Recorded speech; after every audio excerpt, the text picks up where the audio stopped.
Hey, this is Vanessa Marshall. I play Hera Syndulla on Star Wars Rebels, and you're listening to the Jedi Temple Archives podcast. May the Force be with you always. I was a little girl when the Clone War came to Ryloth. My mother hid us below ground, but I'd peek out when the Republic ships flew over as they fought to liberate my world. I dreamt of nothing more than to be up there with them. So you left your family to fight? I left my family so I could fly. As a combat pilot? If we want freedom, we must make difficult choices. I chose to leave my family. I chose to learn to fly. And then I chose to use that ability to help others in need. It's all rooted in something I can't explain. A need to be up there. Because even when there are explosions all around me and things are at their worst, I feel like I'm at my best. Welcome to episode 44 of the Jedi Temple Archives podcast. There is more knowledge here than anywhere else in the galaxy. Only members of the Jedi Council are allowed access. Guarding the holocrons is one of the most important duties a Jedi can be given. Do you think you're up to the task?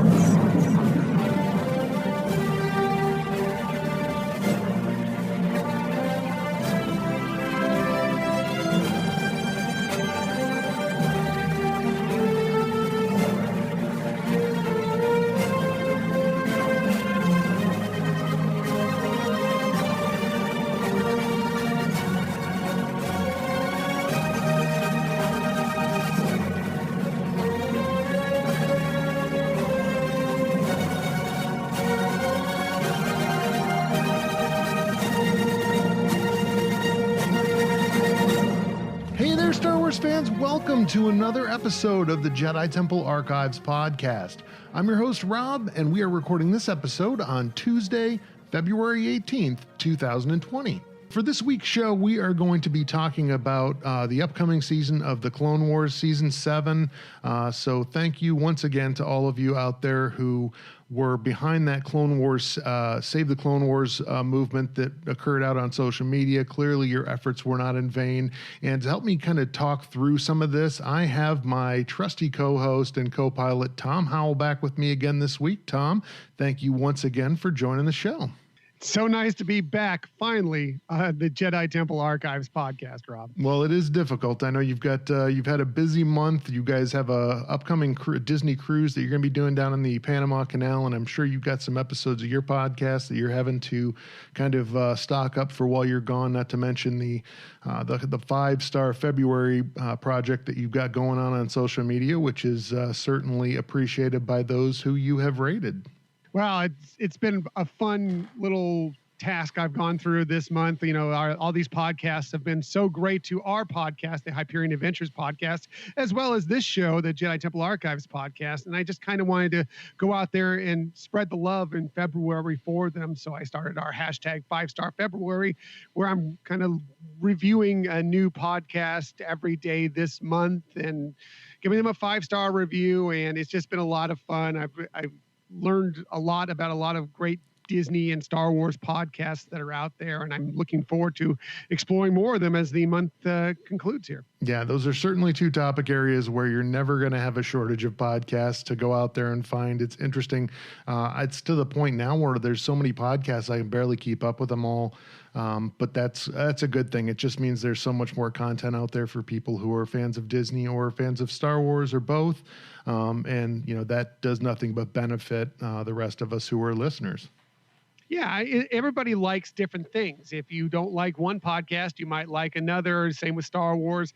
You just kind of go through and you find what you like. And I've discovered many great shows out there that I've really enjoyed and have made some wonderful connections with. And I'm looking forward to working with them both here with you on the Jedi Temple Archives podcast and on my personal podcast that I do with my wife as well. It's just been a lot of fun, and it's just great. And by the way, you know, I'm doing this hashtag 5-Star February thing in hopes that this will kind of remind some of you out there that, look, if there's a podcast that you love, whether it be this one, obviously you're listening to the Jedi Temple Archives podcast right now, or any podcast that you enjoy, reviews help so much. You know, go on, even just a rating, a review, tell a friend, whatever the case may be, it helps others find their show, just find a show that you love. It just expands the community in a really nice way. Yeah, I mean, definitely the reviews are certainly super helpful. As a content creator, and I'm sure you would echo this sentiment, to get those reviews and to have people letting you know that they enjoy what you're putting out there is certainly very motivating. And that kind of goes along with any of the other means that people can give feedback, whether that's on social media, whether that's via email. I had just set up a voicemail that people could call into. If you're more the type of person who just wants to call and leave a quick message, you can do that for the Jedi Temple Archives podcast. Now that number is 201-746-5827. That's 201-746-JTAP. So it should be easy to remember.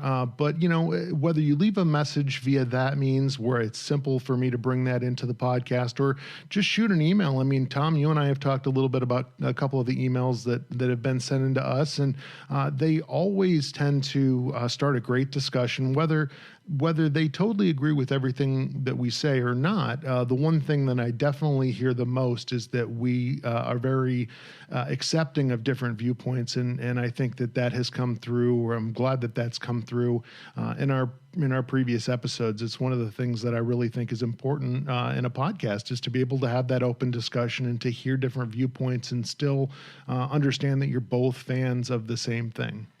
Yeah, not everybody has to like the same things. Not everybody has to agree on these topics in the same way. But if you can have a good dialogue about it, if you can listen to somebody else talking about the subject in a constructive way, in a friendly way, I find it very enlightening. Whether it changes your point of view or not, as long as you kind of have a look into how the other person sees these issues, these topics, I really think it's good for expanding yourself as a human being and as a fan. Yeah. And, not only do we have that dynamic on this show, but I've definitely had that same experience with a lot of the collaborations that we've done on Jedi Temple Archives podcast. I listen to Hyperion all the time.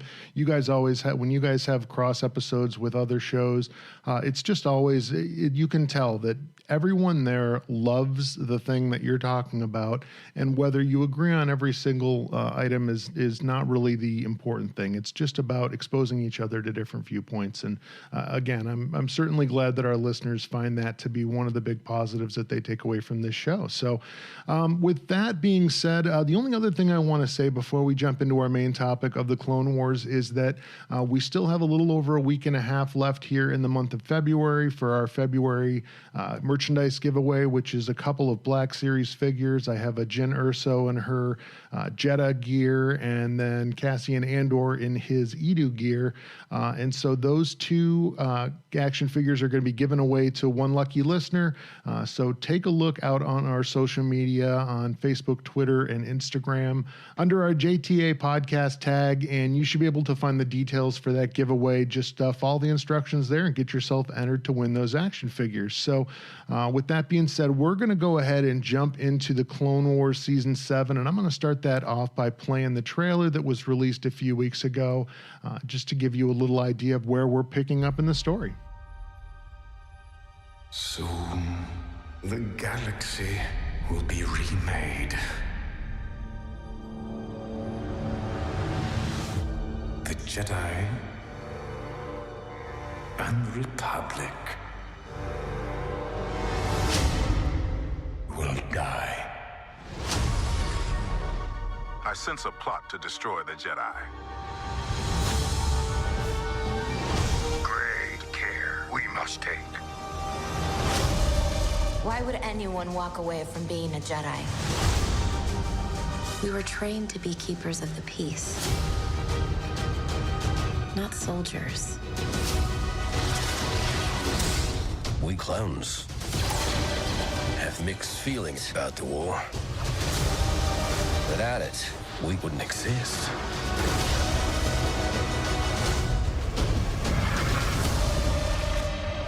All part of the plan. The plan. Everything is about to change.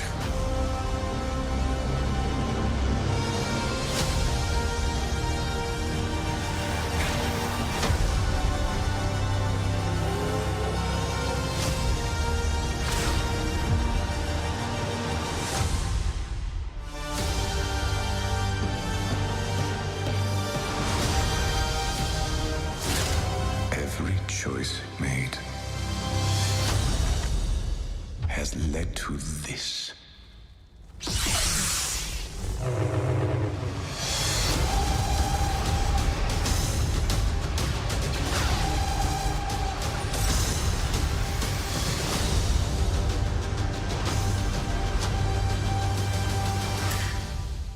So as you can hear from that trailer, it really is kind of, we're coming up to the events of the Revenge of the Sith film, and we end up in a situation where you've got Anakin and Obi-Wan, I think, in this particular season are going to be less of the focus.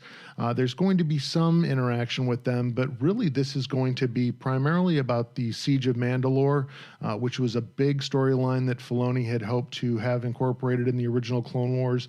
And it's a huge and critical aspect of the overall story, the timeline within Star Wars, in the sense that this is kind of the major conflict that really signaled the end of the Clone Wars and the rise of the Galactic Empire. So we definitely hear Darth Maul and his kind of voiceover at the beginning of that trailer.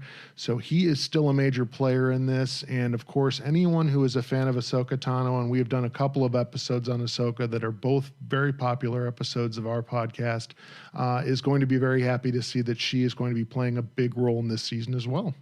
Yeah, this is essentially where we're going to be, is going to be butted up almost right up against Revenge of the Sith. I mean, this is so close to it. As a matter of fact, some of these things might be happening concurrently with Revenge of the Sith, or at least the very beginning of the Revenge of the Sith, from what we understand. Again, not really knowing what the season is yet, but I'm really excited to find out what's happened with Ahsoka. You know, the Siege of Mandalore, which has been talked about for a long time and even, mentioned in other episodes of other shows. There's just so much out there to explore. It's just so exciting that Clone Wars Season 7 is just about to debut. Yeah, and you and I were talking before we came on the air about the fact that we've both read the Ahsoka book for, kind of the Star Wars canon that came out last year. And it's a book that a lot of people who, if you're interested in Ahsoka as a character, and certainly if you enjoy this final season of the Clone Wars and kind of want to continue that storyline on, should look at picking that up, because that really does kind of pick up from the end of the events of what should be this final season of the Clone Wars. And it's going to give you an idea of kind of where Ahsoka's storyline goes leading up to the, maybe not quite all the way to the timeline of Rebels, but certainly sets up her character within Star Wars Rebels as well. And interestingly enough, in mentioning Rebels, as you were talking about the fact that the events of this season of Clone Wars may kind of overlap and intertwine with Revenge of the Sith, there is a scene in that trailer where Mace Windu is talking about he sensed a plot to destroy the Jedi, and they're kind of all around kind of a hollow table. And you've got Master Depa Billaba is one of the Jedi masters that is present for that particular meeting, and she has her Padawan there next to her, which is a young Kanan Jarrus, or Caleb Doom, if you're familiar with him by that name. So there's some cool little Easter eggs just in the trailer that we've seen that tie into Star Wars Rebels or later storylines within the Star Wars timeline. So there is going to be a lot of information for fans of even other series to potentially take away from this final season. There's so much out there that it hasn't been explored yet that we know exists. I'm so excited for this series, and I'm so excited to find out what's yet to come, because I know that there's got to be more in the works. I know how Filoni's mind, well, I don't know if anybody really knows how Filoni's mind works, but I really appreciate it, and I know he's got some things ready to go once this season ends, and I'm excited to see where we end up. Yeah, there has been some talk of a kind of a sequel to Star Wars Rebels, which I have been hoping that we would hear something about that for quite some time. They kind of threw me for a twist, actually, with this final season of Clone Wars, because the original date that was proposed that it was going to be out was the 17th, and I had missed it at the end of the trailer when they said the 21st. So I prematurely posted on Sunday, and fortunately had a couple of the other podcasts that I have interaction with that were like, whoa, they moved it to Fridays. So thank you for that. The Galactic Podcast, the latest in the Galactic Podcast, caught me on that one and saved me some embarrassment. But anyway, I mean, I do think that the fact that this is much like The Mandalorian, going to be put out on a weekly basis every Friday is going to be nice. It's going to give us some time to kind of digest these episodes.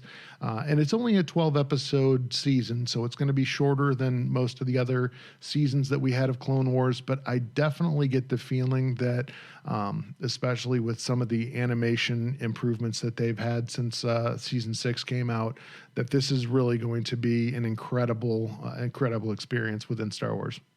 Yeah, but I like that they also, when you see the trailer, even though obviously there are some animation improvements, it's clear it's a little more lush than the original animation. The fact that they kind of went back to that same style, it just seeing, because I remember when, and I was just rewatching just a little bit ago, the original trailer that they dropped at Comic-Con, at San Diego Comic-Con back here a couple of years ago, when they actually had the hashtag Clone Wars saved moment at the 10-year anniversary of Clone Wars. And it was such a special moment to find that coming. It almost brought me to tears again here. It's shocking for me, I know, the emotional guy I am. But just watching that moment when it came back, you got the little glimpse of the animation there. It looked great. Then I watched the new trailer, which you just played a little bit ago, and it looks spectacular. I'm so excited for it. Also, you were mentioning how they're dropping it on Fridays, which seems to be kind of a Disney Plus thing that they're doing with most of their new shows now, getting people ready to watch these things on the weekends and throughout the week. I love that they've gone this way with The Mandalorian, with many of their shows, where they've kind of returned to the water cooler type show, instead of, just sitting there and everybody watching so many episodes right in a row, everybody has time to kind of catch up. So there's not somebody in your office who's watched 5 shows while you've only had the time to watch 2 or whatever. And it gives you time to be able to sit and discuss what's happening, what might occur in the next week. I really enjoy the way they're doing that with The Mandalorian and now with Clone Wars Season 7. Yeah, if nothing else, it reduces the odds that someone's going to majorly spoil the entire season for you. I mean, you might have someone in your office or at school or wherever you happen to spend most of your time that has seen an episode before you and maybe let something slip. But when you have that binge watching, it can be a large dump of information that exposes more than you really want to know about a show. And like you said, I mean, having that time to kind of work through it, think it through, digest it, talk about it. I mean, certainly as podcasters, it's great for us because we get a chance to really dive deep into that. And I think it preps you for that next episode. It builds that suspense, builds that excitement, and it gives you more things that you're looking for. You're kind of, taking it in more richly than you might have if you were just binging it and you're just kind of processing things after the fact. Right. I got to get through the next 3 episodes. I need to catch up with my friends or whatever the case may be, who are 5 episodes ahead of me. No, you have some time to get in there and watch. I know there's sometimes you've been able to watch The Mandalorian when it's come out earlier than I have. You've been excited, like, tell me exactly when you watch it because we need to talk about it. And I have not been able to always get to it quite as quickly as you have. Yet, within a couple of days, I'm there right with you. We get to talk about it and how wonderful that is. I really enjoy the return of, again, what I call kind of the water cooler series that kind of used to be a way it was always done, where you would be able to watch it and go and meet with your coworkers, meet with your friends and talk about the show. And it just provides that much more excitement, like you just said, Rob. Yeah.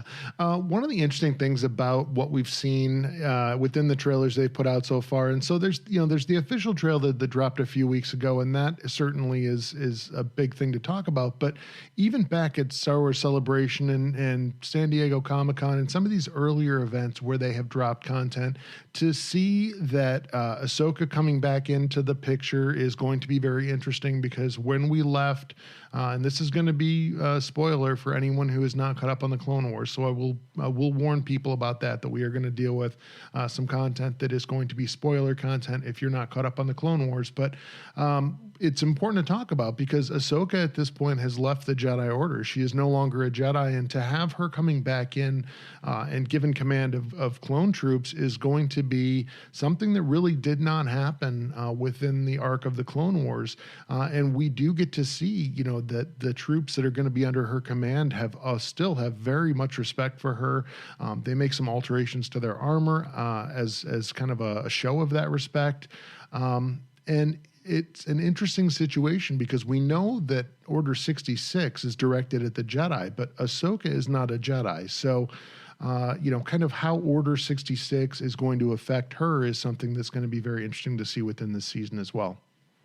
Yeah, no question about it. I'm interested to find out what's happened with her, how she came back about, I think we kind of have, looking at the trailer, we kind of have some ideas on how this kind of progressed, but it's going to be interesting to find out where she's been during this time, if they even really delve into that. I'm sure they'll at least lightly touch on it, if nothing else. But and then leading right up to Order 66, the Jedi Purge, and, again, spoiler, we know that she survives that.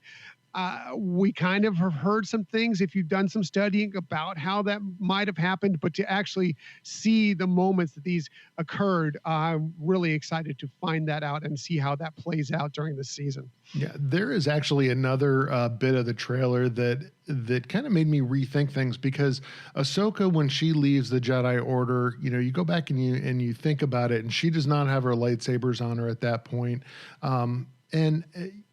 You don't really think about it, but the fact that those lightsabers kind of remained in the possession of the Jedi, and then further that Anakin, when he presents her with those lightsabers, when she comes back to help them out, indicates that he has made some modifications to them himself, and now all of a sudden, instead of kind of having a green blade and a greenish yellow blade on her two lightsabers, they're both blue bladed lightsabers, and I find that interesting because we've talked in the past about kyber crystals and the construction of a lightsaber and what a specific thing that is to a Jedi, and how it's kind of a ritual, and tuning those kyber crystals to you is part of your force bond.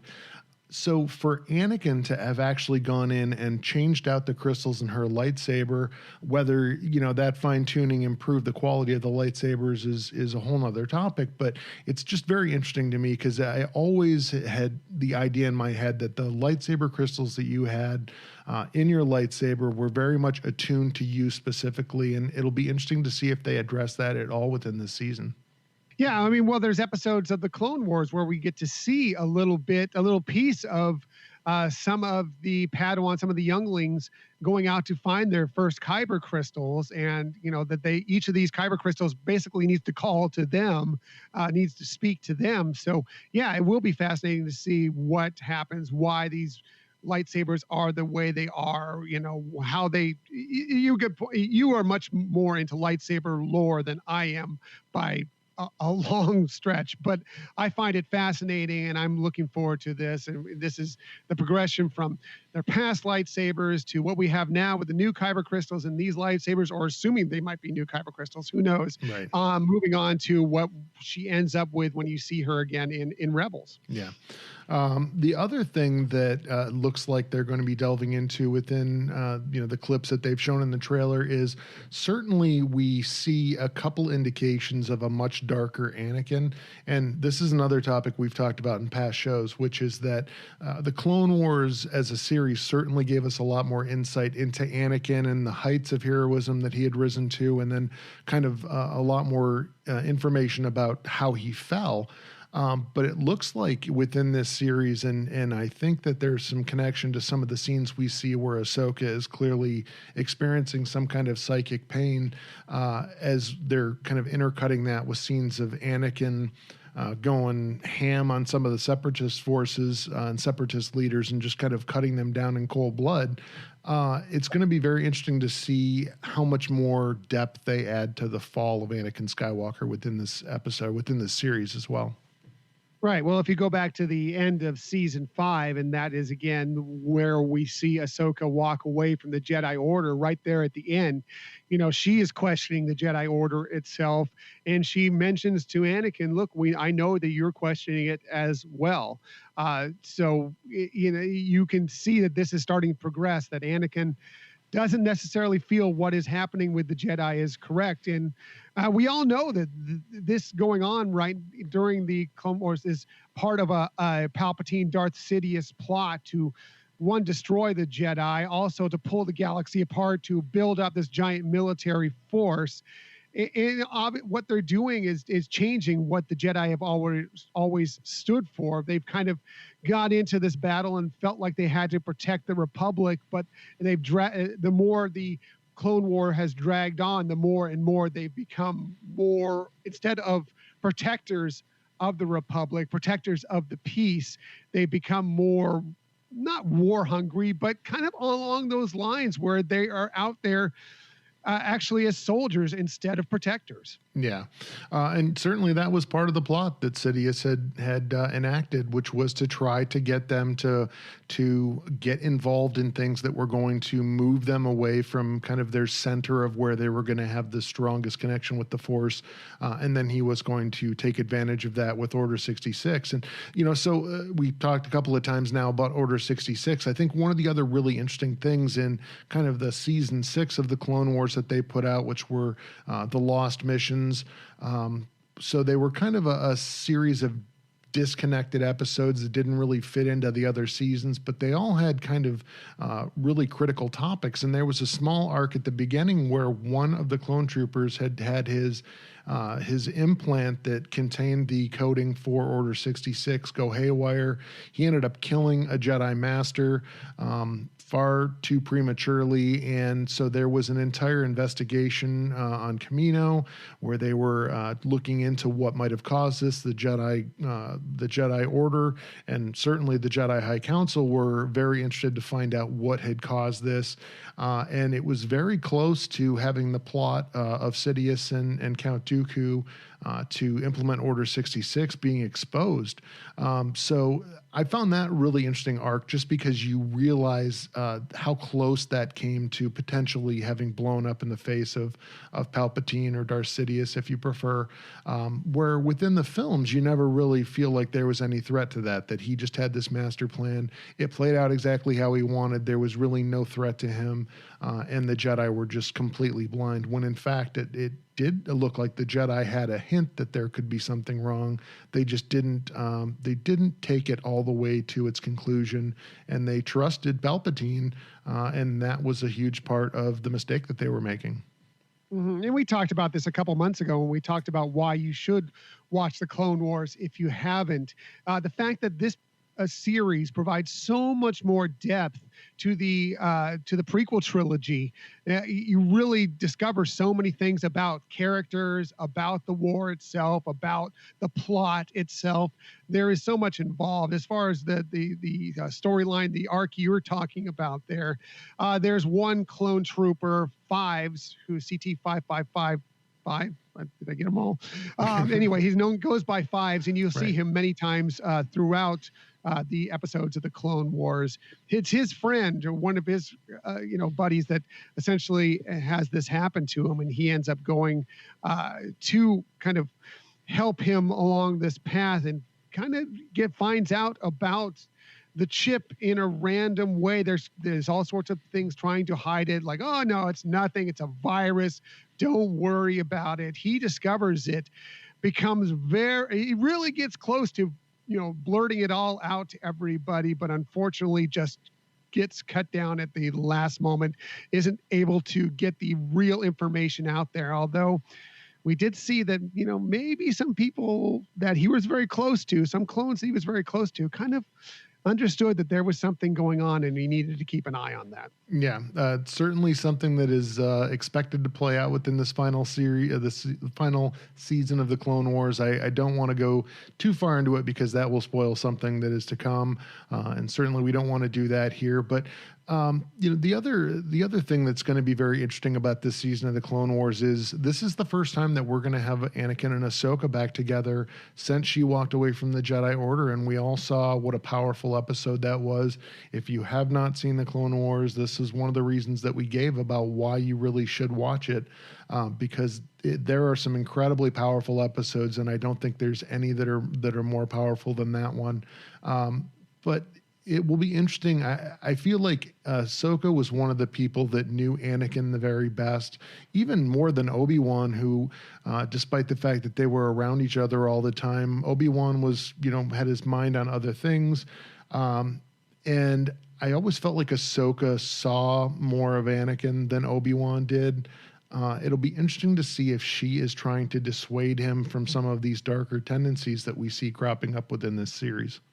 Yeah, we've talked about it so many times at how, in the Ahsoka episodes, especially that we did here on the Jedi Temple Archives podcast, about how things could have been different within Anakin's life if it weren't for, the women basically in his life that he had some struggles with, with his mother, with Padme, with Ahsoka, that they all basically were leaving him in different directions for different reasons, and it really, that was always his issue, is his attachment to these different women in his life. And if Ahsoka doesn't leave, then who knows what could have happened. If his mother doesn't die, who knows what could happen.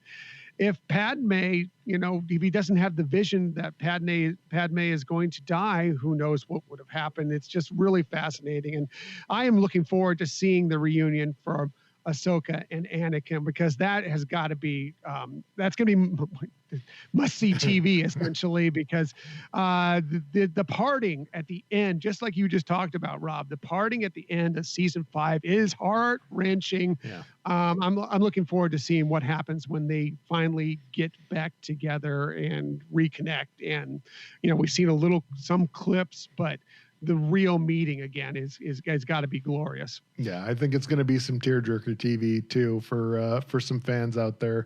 And again, Ahsoka was one of these characters that no one who has not watched the Clone Wars and now Rebels doesn't even really, they don't even really realize that this character exists out there. And then you look at her within the framework of the Clone Wars and Star Wars Rebels in the book, and some of these other things, but she is certainly one of the most compelling Jedi to ever come through the Order, despite the fact that she never even attained the rank of Jedi Knight, more so than even Master Yoda, in the sense that at this time, when everyone knew something was wrong with the Jedi Order, she was the only one with the strength to leave for a pure purpose. And, you've got people like Count Dooku who left and became a Sith, but Ahsoka was one of the very few that left and did it for a higher reason, wanted to kind of figure out what was going on with herself and get some perspective, I guess, on what had been going on with her and the Jedi Order.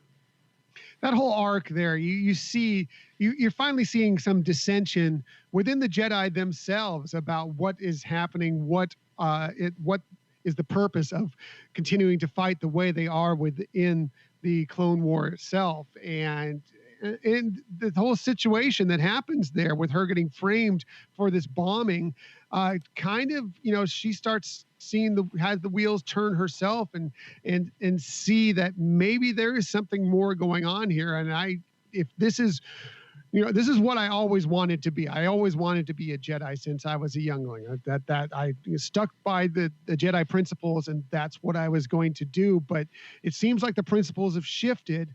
I need to figure things out, and that's exactly where we left her after season 5. Yeah, and I think it's gonna be very interesting to kind of see how she develops throughout this portion of the storyline. I have a pretty good idea where she's going to end up at the end of it. Of course, we know from past Star Wars experiences that just because something occurs in a book or is a backstory that's set in a book doesn't necessarily mean they are 100% going to adhere to it in the movie that leads up to that or the show that leads up to that.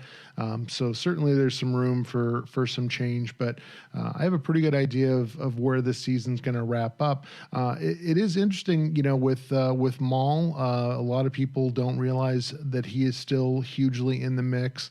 This is going to tie in very much with the Mandalorians, and the Darksaber may or may not make an appearance within this portion of Clone Wars Season 7, which will be interesting given that it cropped up within the Mandalorian. So this has the potential to tie into a number of other shows and ongoing Star Wars content that are still going on out there in ways that may shed some light into what we're seeing in those other shows.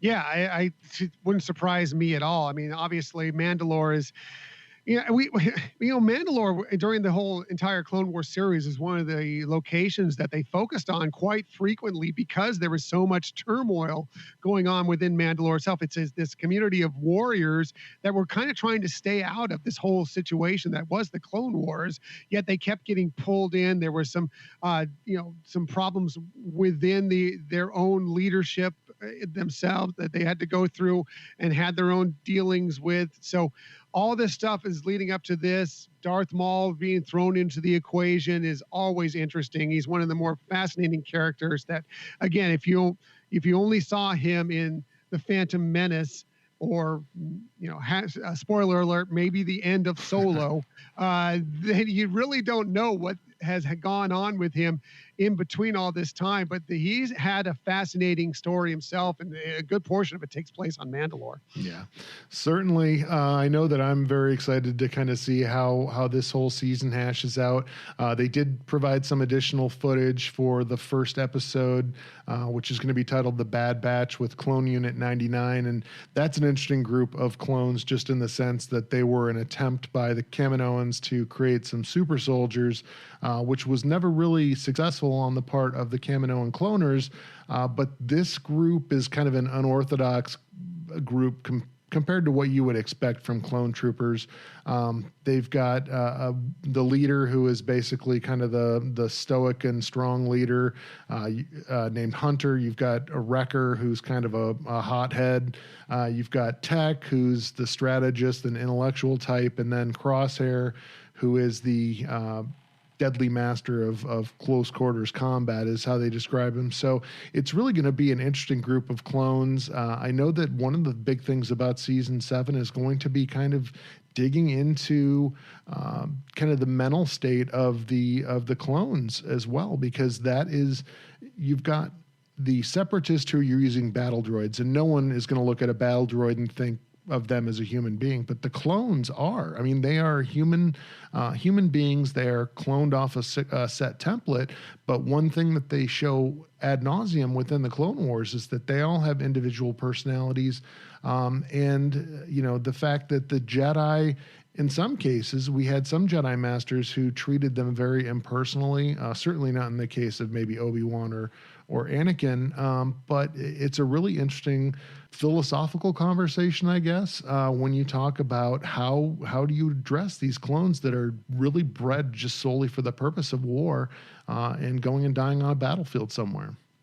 Right. Well, it was said right there in the trailer, and I'm not sure, since all the clones say the same. I was assuming it was Rex, but it could have been any of the clones. But they're kind of split minds about the Clone Wars themselves. If the Clone Wars didn't exist, then they wouldn't exist. Yet, they've been put through this. It's war. I mean, it's awful. No, it doesn't matter if that's what you were trained for all your life. That's what your purpose was. They basically are beings that exist, that have separate personalities. And again, going back to the episode from a couple months ago, it's one of the great things about the Clone Wars is you actually get to find out more about them, see that they're all different, that they, even though they all look the same, they talk the same, they've done so many different things to kind of individualize themselves, whether it be hairstyles, tattoos, different things they do with their armor, whatever the case may be, to kind of look, we are different people. We are not just this one. We're not battle droids, essentially. We're just not, we're programmed a little bit, but we are living sentient beings. Yeah, I couldn't have said it better myself. And I mean, it is certainly one of the big kind of humanitarian debacles within the Clone Wars, and certainly that is right up the alley of a George Lucas. One of the things that he was most interested in when he originally created Star Wars was just looking at it from a human sociology or an anthropology perspective in terms of how this is really modeling of different human behavior. So still at its heart, Star Wars is a lot about that, and this season is going to be no different. I know I'm definitely looking forward to it, and we'll get into what we may be hoping for in just a moment. But I do want to put out there for any of the listeners that want to contribute anything to this podcast or send in their thoughts, and we'll play them on the next episode. If you have anything in particular that you're looking forward to in season 7, please drop us a message. You can do it on social media, again, Facebook, Instagram, Twitter, and Pinterest at JTA Podcast. You can do it via our email at jtapodcast@gmail.com, or you can do it on our voicemail line, which is 201-746-JTAP, which translates to 5827. So please leave us your thoughts, your hopes, and your expectations for season 7. And Tom and I will talk a little bit about what we're looking forward to, I guess, the most. Tom, you want to lead us off? I'm just looking forward to getting back into this world. I love the Clone Wars so much. I've told you, just going back and when it first dropped, I wasn't at San Diego Comic-Con when they, unfortunately, at that panel when they dropped the hashtag Clone Wars saved. But when that first dropped, I was at work and I was a puddle in tears because I was so excited for it to come back. I just rewatched that original trailer again just a moment ago, and it had me pretty much in tears again. I am so I love the Clone Wars, and I couldn't be more excited to delve back into that world and to find out more about what progressed from the point where we see Ahsoka leaving the Jedi Order to this moment where we lead right into Episode 3, into Revenge of the Sith. It's going to be an exciting ride. Yeah, and I mean, Clone Wars is interesting in the sense that the Clone Wars movie got a lot of negative press. It certainly wasn't the best piece of Star Wars that's ever been put out there. I don't think it's quite as bad as some people would claim that it is, but all that aside, when you look at the overall arc of the stories that have been told during the Clone Wars, it has provided so much context for the characters that we thought we knew, and really kind of helped us kind of grow our connection to them. And that is really what I'm looking forward to the most in season 7, is just really getting that the missing piece that we haven't had up until now. We have a pretty good idea of the direction Anakin was headed in. We certainly know the outcome of that in Revenge of the Sith, but to see kind of how that plays out over these final days and hours leading up to the execution of Order 66, to see that final reunion between Anakin and Obi-Wan and Ahsoka prior to Anakin and Obi-Wan going off to save Chancellor Palpatine from General Grievous, which really are the events that lead up to the beginning of Revenge of the Sith. And I do think that there's going to be a number of times in this season that we are going to overlap with maybe some events that we saw kind of leading up to Revenge of the Sith in the film itself. So it's just going to be really interesting to see how all that plays out. I'm looking forward to kind of getting reacquainted with characters that we haven't seen in a while, at least at this point in time, in quite some time. And I definitely think that by the time this is all said and done, I'm going to wish there was a season 8. Of course we are. We're definitely going to wish there was a season 8. I don't know if there's a possibility there could be a season 8 because, where we're going to be pushing this ride up to is pretty much covered by the films, but there is some other stuff that could be research that could be delved into, whether it be in the comics, whether it be in the books. There is still that gap. We got a little bit of it in the Ahsoka book, finding out what happened after this. There are some more gaps that could be filled in between the end of the Clone Wars season 7, the Revenge of the Sith, into Star Wars Rebels. And I hope we get to discover more of that coming up here very soon. Yeah, certainly. I definitely know with the success of Jedi Fallen Order and the storyline of Cal Kestis, who was another of these Padawans that had escaped the Jedi Purge, that if they were to do a series on kind of the survivors of Order 66, I think that would be very interesting.